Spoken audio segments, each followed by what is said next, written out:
La première intervenante que nous allons entendre, elle a enseigné la RSE dans une business school. Aujourd'hui, elle accompagne des organisations, des individus vers un changement sociétal positif au sein d'une structure qui s'appelle Sustainable Seed. On accueille Atta Dabour qui monte sur scène et on l'applaudit. Merci beaucoup. On vous écoute.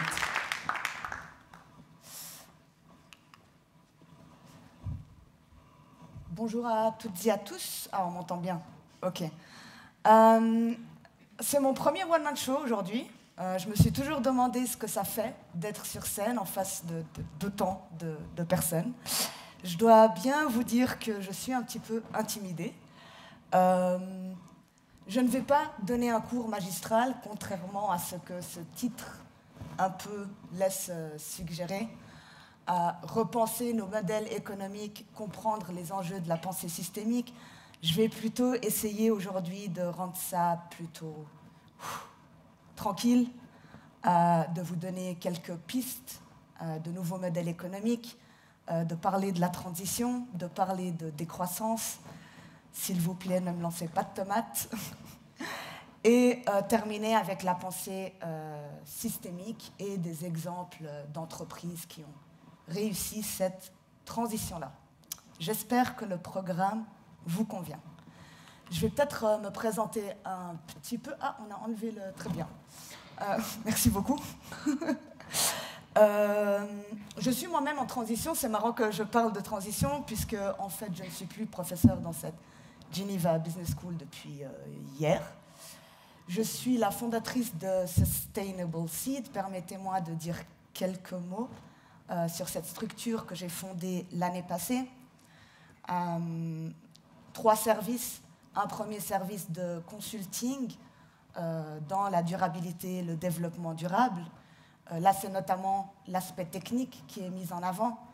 Un deuxième service qui relève plutôt de la formation ou de la création sur mesure de workshops pour des individus, pour tout type d'institution, pour tout type de structure. Et un troisième service qui relève ici de la co-création d'initiatives à impact avec divers, ici notamment institutions et organisations.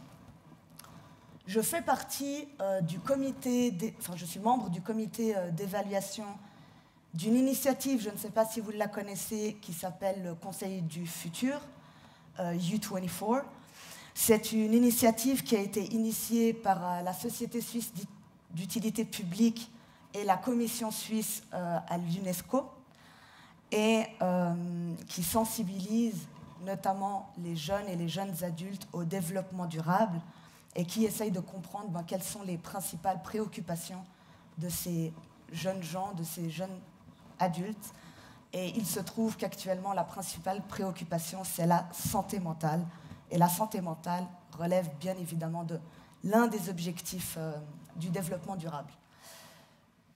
J'ai récemment été nommée parmi les 20 leaders mondiaux qui forment l'entrepreneuriat social, notamment en Suisse, par l'Institut Roxburgh pour l'entrepreneuriat social. Je suis très contente. J'imagine que c'est le nombre d'échecs et de leçons ces 4 dernières années qui m'a valu ce titre. Il y a eu quelques succès et c'est très bien.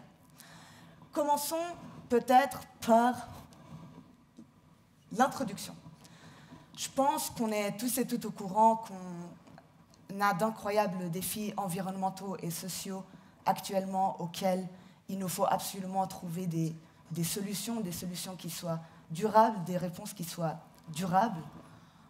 Et donc la durabilité, et quand je dis la durabilité, c'est vraiment les 3 dimensions de la durabilité, la dimension sociale, la dimension environnementale et la dimension économique de manière connectée que l'on devrait prendre en compte.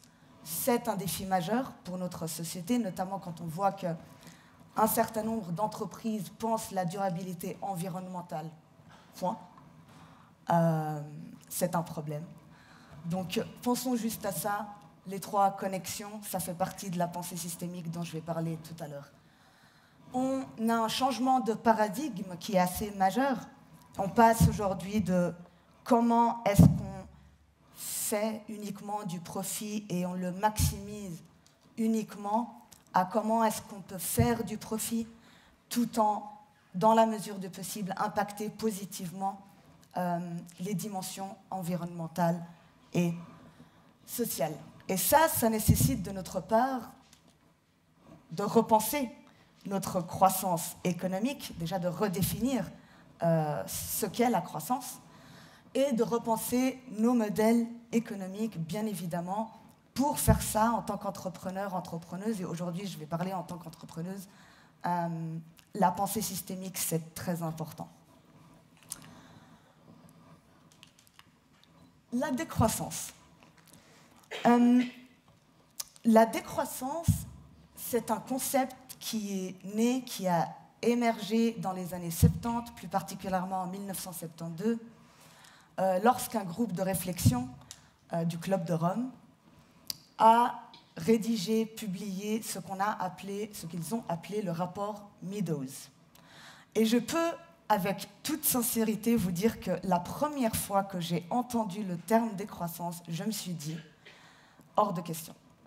Il n'est pas question de rester pauvre, il n'est pas question, cette idée de ne pas faire de l'argent, ce n'est pas une idée recevable. Donc c'est quelque chose que j'avais en fait sur le moment juste rejeté.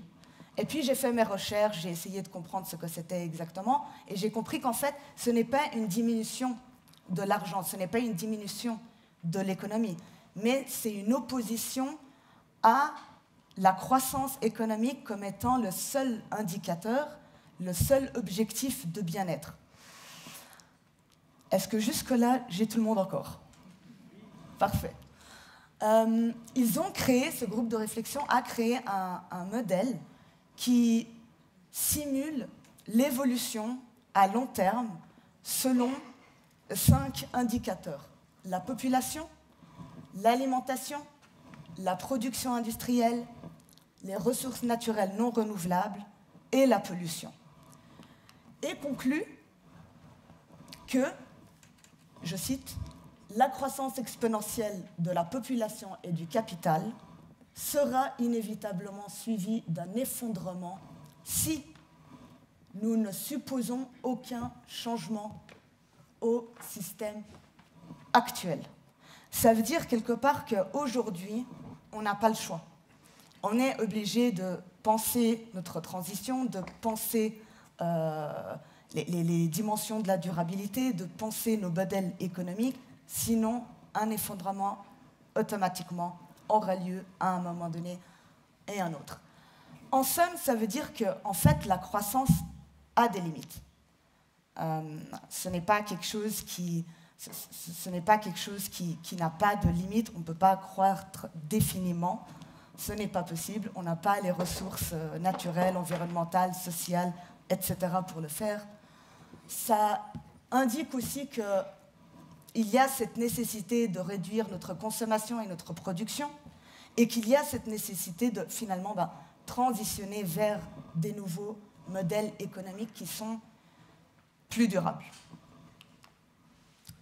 En parlant de nouveaux modèles économiques qui vont justement concilier à la fois les intérêts économiques, les impacts environnementaux et les intérêts sociaux, on a besoin de 3 éléments majeurs.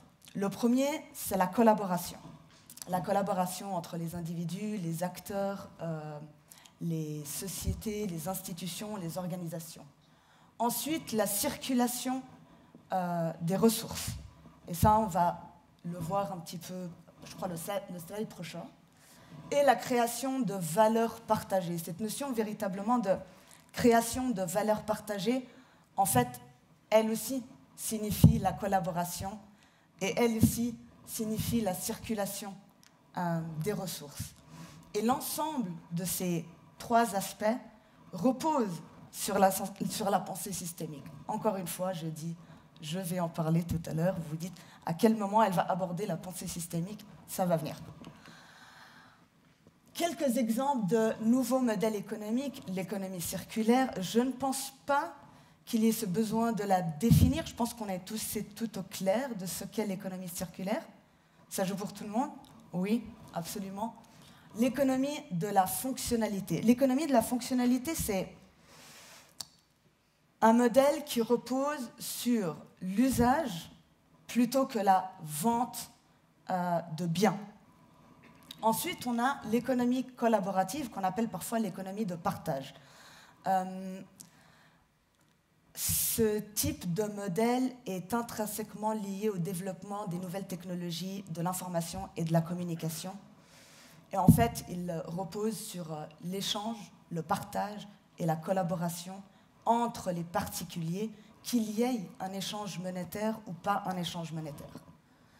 Et l'économie sociale et solidaire, j'ai vu, je crois, à l'extérieur le stand après Vaux. Oui, je vous vois.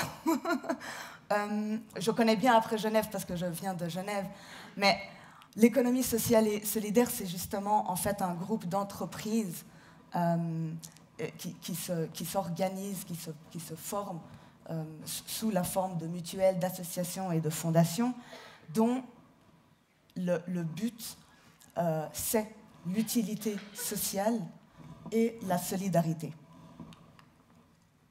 Voilà, la pensée systémique. Alors ça aussi, c'est un peu compliqué. Beaucoup de gens que je rencontre comprennent très très bien ce qu'est la pensée écosystémique, c'est-à-dire qu'on évolue en écosystème. Et lorsque je disais à mes étudiants, à mes étudiantes, vous êtes un système, on me regardait avec de grands yeux de merlan-frit, comme si j'avais inventé quelque chose.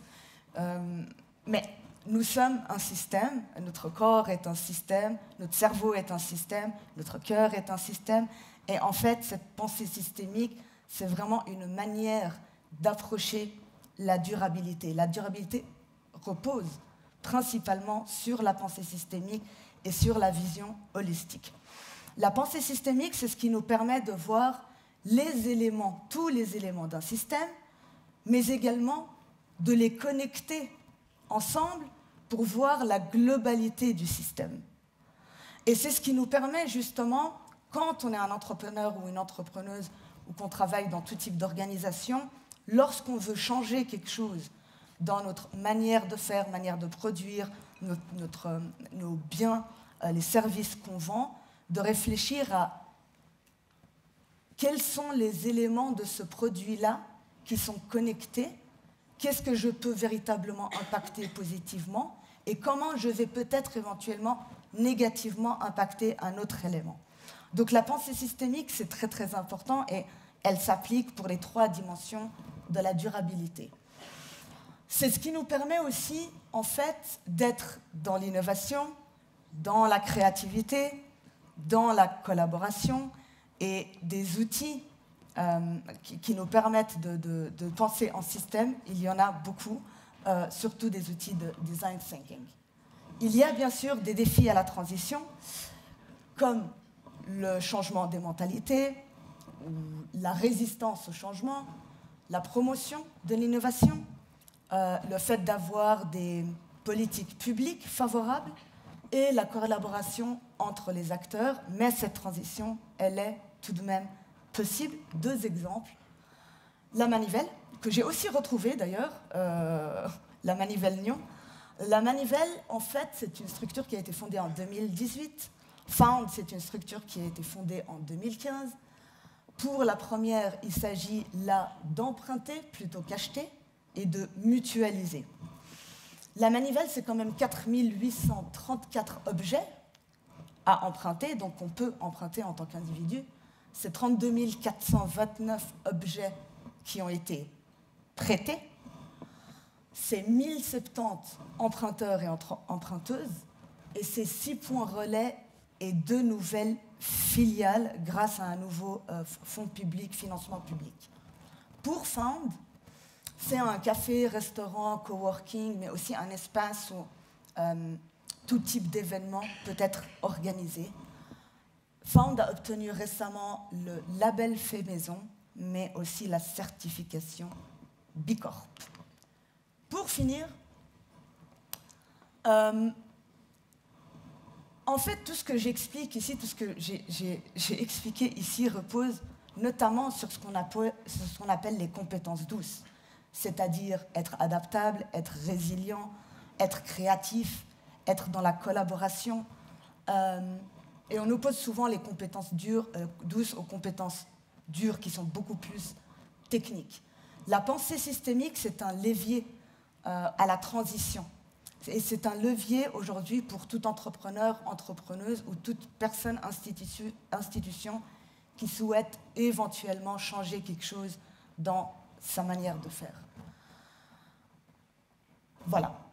Je vous remercie pour votre écoute et je me réjouis d'entendre les prochains intervenants et intervenantes et je me réjouis d'avoir vos questions. Merci beaucoup. Atta. On vous reverra tout à l'heure dans la table ronde, mais j'ai une question un peu piège à vous poser avant, vous acceptez? Oui. Évidemment, celles et ceux qui nous parlent de croissance et de repenser la croissance, en général, flinguent le PIB, en disant c'est pas un bon indicateur, c'est le thermomètre qu'on utilise, quand le PIB va bien, tout le monde se réjouit, mais on ne devrait pas forcément se réjouir. D'accord. Alors, quel thermomètre on utilise selon vous? Quel est votre indicateur préféré, si on n'utilise pas le PIB pour dire ce pays fait bien, ce pays fait mal? Qu'est-ce qu'on utilise comme indicateur? Qu'est-ce qu'on utilise comme thermomètre? Alors, peut-être que ma réponse va vous surprendre et je vous remercie pour la question. Ce n'est pas vraiment une question piège. En fait, je ne suis pas certaine d'être en accord avec le fait de développer un indicateur qui puisse être global. Je pense que déjà l'indicateur, il est personnel. Et l'indicateur majeur actuellement, notamment suite à la crise du Covid, c'est la santé. Et si on regarde les développements actuels dans le monde, notamment sur le point de vue politique, on est de plus en plus à penser une semaine à 4 jours et pas à penser une semaine à 5 jours. Donc le bien-être personnel, c'est un indicateur majeur. Mais ici, il faut toujours être pragmatique et contextualiser les choses et repenser les choses en fonction de l'échelle et du pays dans lequel on vit aussi. On aura l'occasion d'en reprendre ensemble. Merci beaucoup, on vous applaudit à Tadebourg. Et à tout à l'heure. Merci beaucoup.